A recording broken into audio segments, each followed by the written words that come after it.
Wheatley. He is tournament director for Monsters on the Ohio, and he's also a big advocate for the conservation end of it. He played a big role in getting us some regulations in here in Kentucky. So here it is, Aaron Wheatley. All right, you ready? First of all, it's really nice to see this many people in one room supporting the sport of catfishing. I want to thank Jeff Jones and Steve Douglas and anyone else that's been a part of this catfish conference. I'm kind of new to catfishing. Actually, I've only been catfishing for about 10 years. I come from a softball background. Got hurt, couldn't hit the ball 450 feet anymore, and decided I'd find something else to do. I tried golf. It didn't work too well. So I came over to catfishing. I'm pretty much a self-taught catfisherman. I got some tips in the very beginning from a couple of local guys, and the USCA was a big help to me back 7-8 years ago. But like Steve said, I'm the tournament director of Monsters on the Ohio, which to this date, as far as I know, is the largest catfishing tournament in the United States on the Ohio River, held in Owensboro, Kentucky. I'm gonna pass around a few flyers. You know, I don't know if I got enough for everybody, but if you want to see some of the information, and then I'm gonna actually go over some of this information on here to let you guys know about Monsters on the Ohio. Just pass those around. We'll get those handed out, and then we'll talk about some of the stuff that Monsters on the Ohio is all about. Last year, we had 180 boats from 22 states down in Owensboro, Kentucky. We had 325 anglers, men, women, children, and we gave out over $55,000 in cash and prizes. This was the 6th year for Monsters on the Ohio. The very first year, we had 24 boats and about 7 or 8 sponsors, and a lot of those sponsors are still with me today. One thing about Monsters on the Ohio is we're not a cash grab. I never started Monsters on the Ohio to make money. I started Monsters on Ohio to help grow the sport of catfishing. I knew that there were no regulations in my state on catfish. I knew there were no big catfishing tournaments in my state for catfish. And I knew my hometown was doing $500 million worth of work on its riverfront. For you guys that have been to Owensboro, Kentucky, and I see several of you here that have, I think you'll agree with me that we have one of the best boat ramps you'll ever go to. I mean, we got 14 acres of nothing but beautiful park and beautiful boat ramp. So that is a big advantage.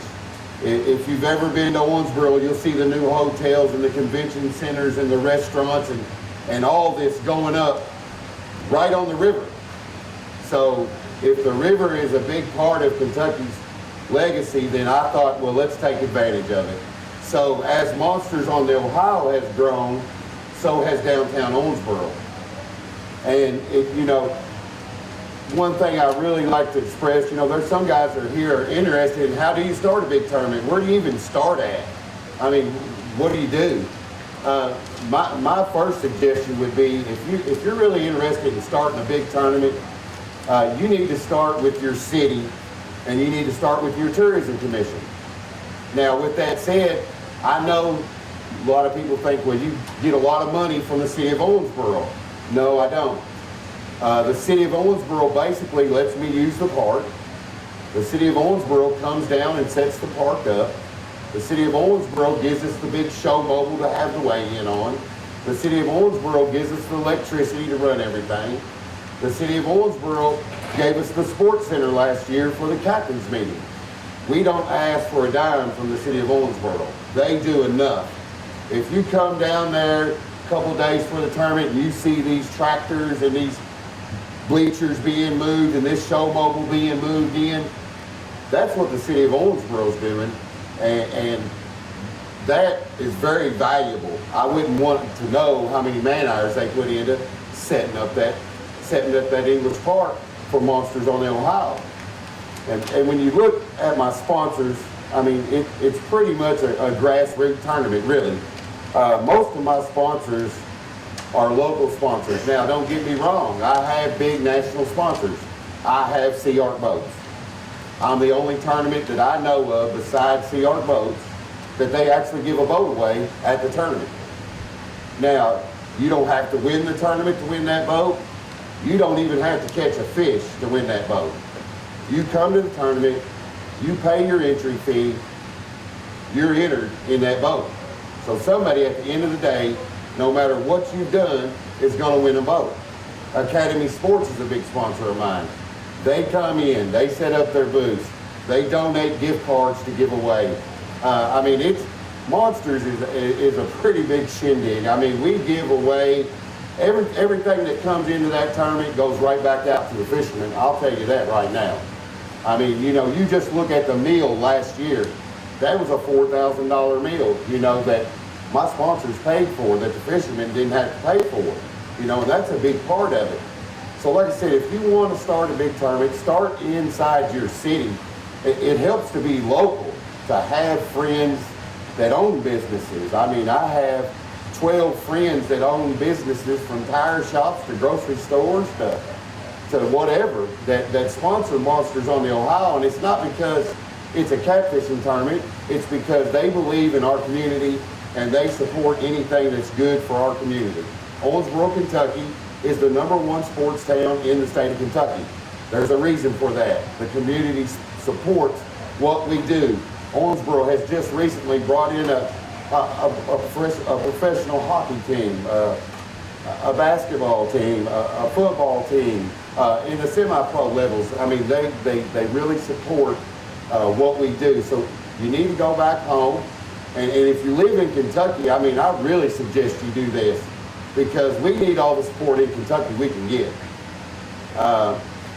One thing people don't realize is, let's just talk for a second. There's a lot of people in here that realize that from Cannelton Dam to Cairo, Illinois, commercial fishermen are allowed 4 fish over 40 inches a day. But from Cannelton Dam to West Virginia, it's 1 over 35. And some people have mocked what has happened in Kentucky and said that we didn't do all that we could in Kentucky.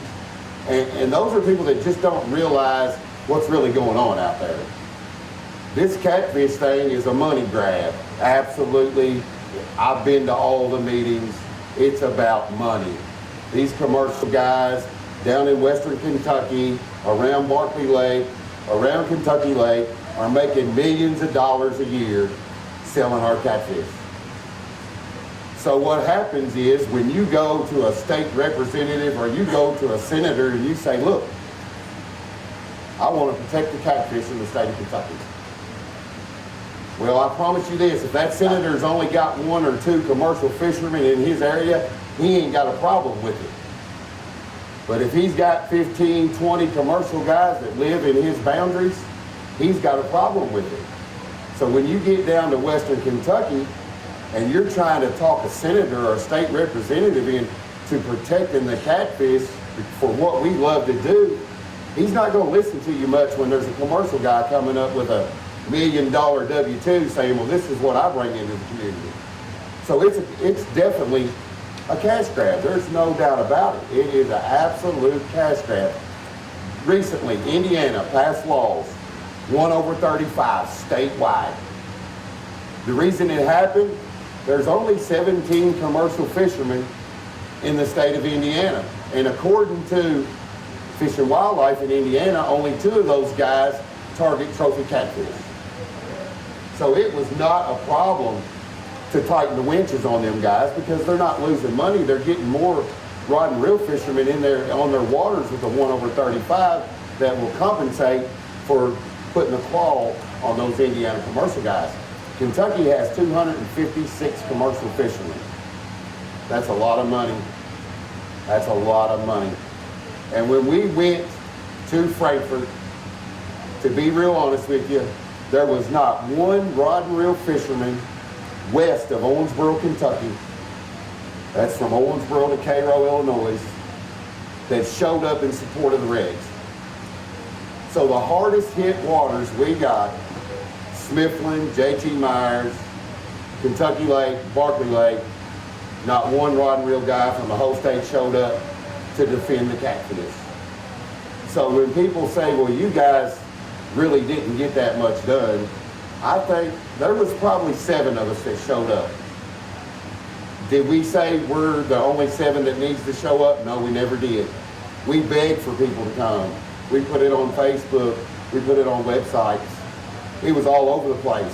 7 guys in the whole state showed up. 7. The biggest day in the history of commercial fishing on the Ohio River in Kentucky waters, 7 people showed up. That's not good, but I'll tell you what, the 7 guys that did show up stood up, put up a fight, and we got the one over 35 from West Virginia to Cannleton, which is awesome. 1 over 35 is awesome. But then, when you got the senators and the representatives saying there's no way we're going to support that, from not Owensboro, because I had both my senators and all 4 of my legislators in Davis County were for what we were trying to do. It only makes sense. We're bringing in hundreds of thousands of dollars for a catfishing tournament, and my tournament's not the only tournament held in Owensboro. There's other guys that have tournaments there. There's other tournaments that want to come there. But like I said, so for 7 or 8 guys, I think we got a lot done. Now, what do we need to do? Kentucky Fish and Wildlife's here today. Jay Harrella is here today. He's the head biologist for Kentucky Fish and Wildlife. I've met Jay several times. They come to my tournament every year. They measure fish, they weigh fish, they do it right. We need to let them know that, hey, this 4 over 40, which is in total out of uniform, Ohio, Indiana, Illinois now, it's 1 over 35. But Kentucky's got this 4 over 40 from Cannleton down. I wouldn't want to be a conservation officer. I mean, you gotta know where'd the guy come from, where's he been, all this. It just makes it tough. It's hard enough to regulate what's going on out there right now without a uniform pattern all the way up and down the river. And Kentucky didn't pass any regulations on Barkley and Kentucky lakes. Why is that? Like I said, it's a cash grab. Not one person from down that way came up to help fight for the regs. And you say, well, can you tell a difference? Yes, I can tell a difference. I fish the Cumberland River, I fish the Tennessee River, and I'll tell you right now, if I'm going to fish either one of them, I'm going south. I'm going into Tennessee, I'm going into Alabama, and there's a couple of different reasons for that. First of all, Tennessee and Alabama have regulations longer than Kentucky has. The bait down in the Cumberland and the Tennessee River, once you get into Tennessee and Alabama, is amazing. I mean, you'll see schools of shad a half-mile long, 20-foot deep. Stuff you can't find here on the Ohio River anymore. Stuff you can't find in Barkley or Kentucky Lake anymore. And there's no doubt that there's more big fish down in Tennessee and Alabama than there is in Kentucky. Now, has it always been that way? I don't know. I'm kind of new. I've only been around for 10 years. But I can tell you for sure that the fishing is much better down that way, and I love Kentucky, and I've done all I can to help build the sport of catfishing in Kentucky. But if you want me to be honest, I'm going to Tennessee or I'm going to Alabama if I got my choice. And another part of that is the Asian carp. You know, I don't know how many of you guys realize how big a deal the Asian carp is. In the Ohio River, that's a big deal, because I'm telling you right now, where I used to be able to catch shad and skipjack, all I'm seeing is hundreds of thousands of Asian carp. And Asian carp eat the same thing that the shad do. So if the Asian carp are eating up all the shad food and all the shad ain't here, and that kind of messes up the whole system. So we definitely, I mean, I know there's a lot of people that don't support commercial fishing. I support different stances of it. There's only one person that's going to be able to get out there and get those Asian carp out of the river. and that's these guys with these big nets. And that's what they need to be doing. They need to raise the market price on the Asian carp so these commercial guys can lay off the catfish and they can start going after the carp and making money doing it. I mean, they're going to do it. I mean, they're in it for the money. They're not out there doing what they do to destroy what we do. They're out there trying to make money. And I do not in no way support a pay lake. I do not in no way support a commercial fisherman that trophy hunts. It's just a no-no. So like I said, I mean, if you guys here in the building, here watching this, want to help us out here in the state of Kentucky, definitely stop by and talk to Jay and them at Fish and Wildlife. If you live in the state of Kentucky and you feel like the 4 over 40 isn't right from Hamilton down, call your state representative. I mean, that's what we did. We kind of went around Kentucky Fish and Wildlife from the very beginning because what they were telling us is not what we were seeing. They were telling us that, you know, there wasn't a problem with the trophy cast. Can you pick it up a little bit? Whoa, there you go. Is that better?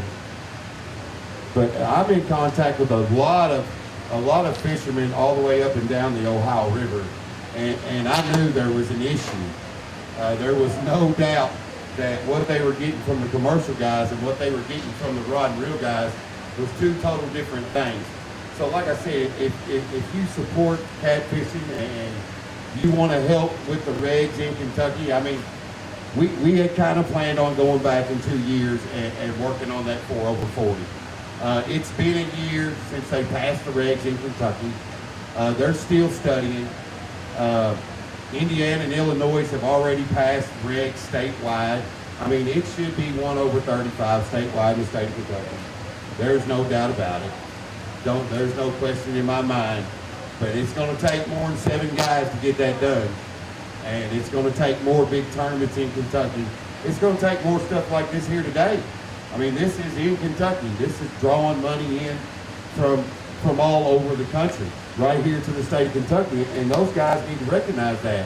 And actually, one of the senators from this area was in support of what we did, and that was good, you know. So, like I said, so now let's talk about a little bit of fishing. I mean, I don't know how many of you guys really care how I fish, but I do pretty well, and you know, there's a lot of guys that fish this way or that way and do this or do that. And if it works for you, then keep doing it. Keep doing it. There's no doubt about it. But I am blessed enough. Whoa. I am blessed enough to be pro staff with a few great companies. Steve Douglas and Monster Rod Holders has been with me since I got into this sport. Me and Steve are real tight. We fish together. We bounce ideals off each other a lot. I'm pro staff with Catch the Fever Rods. They're a new rod company in the sport, which is good. You know, I'm not going to say one rod's better than the other rod because that's not necessarily true. What works for you is what's best for you, and that's what you should use. But for me, Catch the Fever kind of was new, and they gave me a phone call and offered me some stuff, and I tried it out, and I really enjoyed their product. And we've got a pretty good relationship going now. I don't know how many of y'all noticed the Zach Royce kid from North Carolina just been blowing 100-pounders up on the big Cat Fever rods. Is it the rod? I wouldn't say necessarily it's the rod. I would say it's a good rod, though, if it keeps pulling 100-pounders and it's a medium-heavy action rod. That's a pretty stout medium-heavy rod. I'm also pro with Never Snag Anchors. Mike Paul is a good friend of mine from Indiana, or no, Mike's from Ohio, I think. He's come down, went fishing with me. Actually, I put Mike Paul on his personal best blue cat. I'm also pro staff with Bass & More, which is a local retail store in my hometown that supports me 100%. And, you know, you ask me, well, how did you get these sponsorships? And I really don't know. I mean, I tournament fish, but not a whole lot. I'm more of a avid cat fisherman. I like to go out with people that's never fished before that live in my hometown and let them feel the thunder. And it's amazing just the growth in my hometown. I mean, I don't know what you guys are seeing where you're from, but in my hometown, 6 years ago, there was 3 of us out there fishing regularly. Me, Adam Winder, and Jody Bivens. I mean, that's all I ever seen on the river. You go to Owensboro now, and there's a tournament somewhere close just about every weekend. And you can go out on a weekend and there's 20, 30 guys out there fishing. And all this has happened in 5 years. I mean, it's just amazing. Like I said, I don't know what kind of growth you're seeing where you're from, but you know, we're looking at 500-600% growth in 5 years. So the sport is catching on. And I think it has a lot to do with these guys that are willing to share information. Now, I'm not so much like that. I will share some stuff. I'll show you anything. But there is some stuff I kind of keep tight to my vest. And some people don't like that too much, but I spent thousands of hours on that water. I spent thousands of dollars in gas and oil and keeping the boat running and keeping the truck running. And it ain't cheap. And I'm kind of, you need to get out there and earn it just a little bit. Because you can read all the articles you want and you can watch all the Facebook videos you want, but nothing in this world will replace you being on that water and you starting to pattern what these fish do. And there's no doubt about it, if you spend enough time on the water, you're going to start figuring out some things these fish do. You're going to know that if you're fishing the Ohio River. Now, I can't say this for the Mississippi or the Missouri because I don't fish them much. But I know this for a fact that in the Cumberland and in the Tennessee and in the Green and in the Ohio, that when the current gets up, you don't want to be in the middle of that channel in the deepest part of that water trying to catch fish in that 4-mile-an-hour current. That ain't where it's at. You're not going to learn that from a video and you're not going to read that in a book. You're going to have to get out there one time and drop that weight down. And when it takes you about 17 ounces to hold bottom, you're going to figure out I'm in the wrong spot. What I do a lot is I look for slack water. And I'm not saying I don't fish back eddies much, but I look for inside bends and just little contours that break it down. And if you fish the Tennessee or the Cumberland rivers, what you'll notice is the closer you get to the back of the dam, the slower the current is, you know. Just for instance, if you're on Wheeler Lake and you're fishing the power plant, you know, you could anchor up down there and it's pushing 120,000 KCFs and there's 2-mile-an-hour current there. But you can go on down the lake and you can go to say where the paper mill is. And, you know, that current's going to be 1 mile an hour. I think it's all about getting out of that, especially in the wintertime. Summertime and springtime is a little bit different. But in the wintertime, I think it's all about finding that little bit slower current, just that little bit of a break and finding that bait to catch those fish. I mean, it works for me. I'm a structure, cover, whatever you want to call it, kind of fisherman. I anchor when the water's 60 degrees or less. So from about December to March, I'm usually anchored up and I'm fishing the same stuff I fish when I'm drifting. And when I talk about drifting, I'm not a long drifter. I don't drift for 2 or 3 miles and wait for a fish. I'm a structure cover drifter. I believe in getting 50, 100 yards above a piece of structure, drifting down to it, drifting over the top of it, drifting past it 100 yards. If you've ever went over a tree or a rock pile or anything like that drifting and you see these fish come out of it and you keep going and you think, my God, the fish ain't biting today. Well, the reason those fish didn't bite is because you just took off and left them. You left those fish. They're not going to come far out of that structure or cover or whatever you want to call it. What I found, what works for me, is I'll drift that 100 yards up. I'll come through that structure, cover. When I see fish fire out of that, I'm going to go down about 100 yards And if they don't hit then, I'm gonna turn my trolling motor around and I'm gonna pull myself back up towards that structure. So when I'm going back up towards that structure, you'd be surprised how many times those fish I thought wasn't gonna bite will bite. Well, if they don't bite, then what do? I go to that structure and I'll spot lock on that structure. That's one good thing about today's technology is the good old spot lock button. There's nothing like it in the world. And I'll get on that structure and I'll drop rods down, 1 foot off bottom, 2 foot off bottom, 3 foot. You can fish the heck out of some structures, spot locked, right on top of it. Because my theory is if those fish are coming out of that structure, they're in there to ambush food. They're wanting to eat. They come out of that structure to eat. If you kept drifting, you left them, but if you came back on them and you set on them, I'll say 3 out of 5 spots you're going to catch a fish off that. If you see fish coming out of that structure and you drift past it and you come back up on it, 3 out of 5 times you're going to catch fish. Now, the thing with that is you can't do that in the Mississippi River. You can't do that on the Missouri River. Your trolling motor ain't got enough pop to pull up against that 7-mile-an-hour current. That's why that's good. One good thing about being here today is you're going to get to hear from some guys that do fish the Mississippi River, that do fish the Missouri River, and they're going to be able to tell you, if you're from that area, what works for them. But like I said, what works for me is finding that structure. I like to go, everybody knows 5 miles up, 5 miles down. I am a true believer in that. No matter where I'm going, there's a website out there, Navionics, and you can download the Navionics app into your computer, and you can set it home, and you can pretty much, as far as the lakes go, you can see every deep spot in that lake.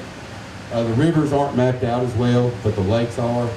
And I'll spend a half a day in front of that Navionics map looking at where I'm going to fish. And then I'm going to find a boat ramp 5 miles up or 5 miles down from it.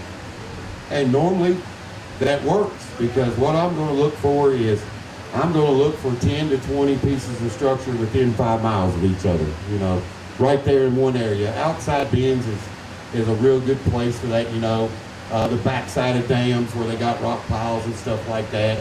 Blowed up dams, I fish a lot of blowed up dams on the Ohio River.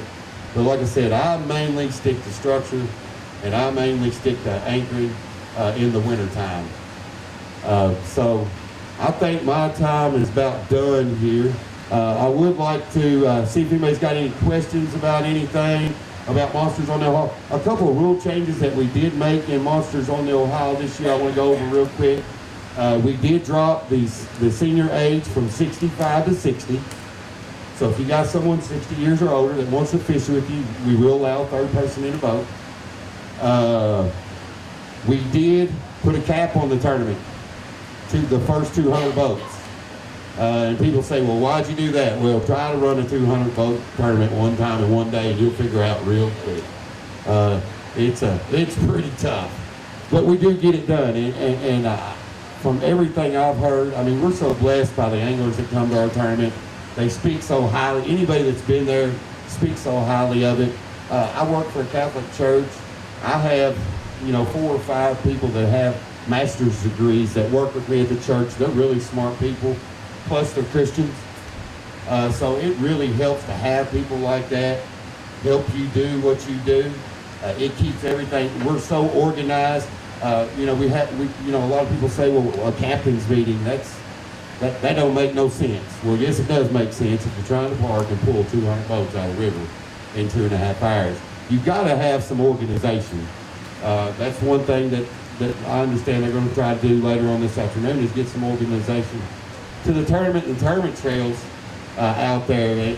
You got to have some kind of organization. You look at any sport out there, there's organization in everything.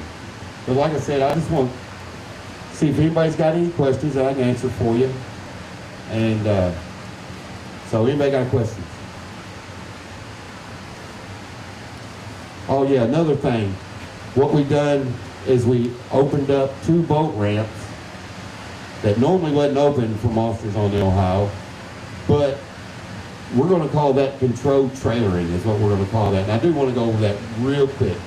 What we're gonna do is, if you've ever been to Monsters on the Ohio before, you know it's 45 minutes to one lock, and it's 25 minutes to the other one, and then you gotta lock through. So you're losing a lot of fishing time, plus it's costing you a lot of gas to run 78 miles up or down the river. So what we did is we opened up Rocky Point, which is the first boat ramp on the upriver side of Cannleton Dam, and we opened up Angel Mounds, which is the first boat ramp downriver from Newburgh. You'll still come to Owensboro for the captain's meeting. You'll still get your live well checked at Owensboro that morning. You'll get in a line behind one of my workers. He'll take you to that boat ramp. He'll check you in at that boat ramp. Once you checked into that boat ramp, no one will leave that boat ramp before 6:30. Now what we're gonna do is we're gonna allow you, if you want to, for the safety of the fish, once the tournament's over, or once you decide to come in, if you wanna drop your partner off and let them drive your vehicle back to Owensboro and drive your boat back, and the other guy drive the boat back to Owensboro, we're gonna allow you to do that. We have a polygrapher. We're gonna know if you're cheating. So I think that's gonna spread, when you get my pool is not the longest pool in the Ohio River. My pool doesn't have the most contours and holes in it. You get 180, 200 boats in one pool, all pre-fishing together, all stuck together come tournament time. The poor fish don't have much of a chance. They've been sore lipped to death.